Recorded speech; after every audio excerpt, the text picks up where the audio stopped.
I should have said yes. Everyone else did. But I looked him in the eyes, and I said no. The first time I heard the name Adrian Voss, it wasn't spoken like a name. It was spoken like a warning, low and careful, the way people talk about storms they've survived or fires they barely escaped. And I remember thinking it was ridiculous, because how dangerous could one man really be? How much power could someone have over an entire room full of strangers?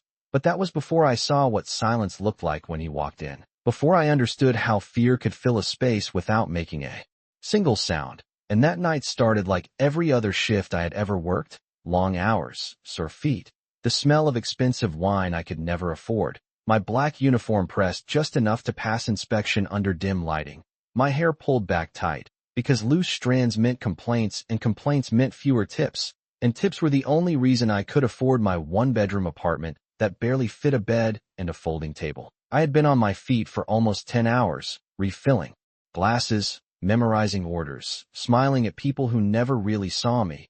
Just another part of the service, invisible unless something went wrong. And everything was fine until the manager stopped mid-sentence and straightened his jacket like someone had just pulled an invisible string, his voice dropping half an octave as he whispered to the staff, "He's here." And that was all it took. No explanation, no full name, just those two words. And suddenly the entire room shifted, conversations softened, laughter faded into something controlled.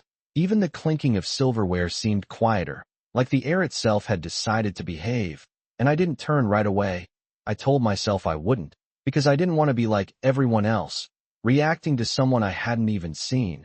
But curiosity is a stubborn thing, and eventually I looked, just a glance at first, enough to see the man everyone else had already adjusted their lives around.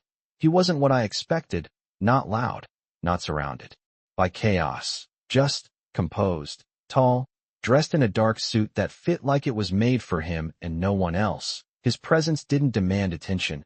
It removed the option to ignore him. People moved without being asked. Space opened where there hadn't been any before, and he walked through it like it belonged to him, like everything belonged to him. And I remember thinking, okay, now I see it. Now I understand why they whisper, but understanding something doesn't mean accepting it. And that's where I made my mistake. Or maybe it wasn't a mistake at all.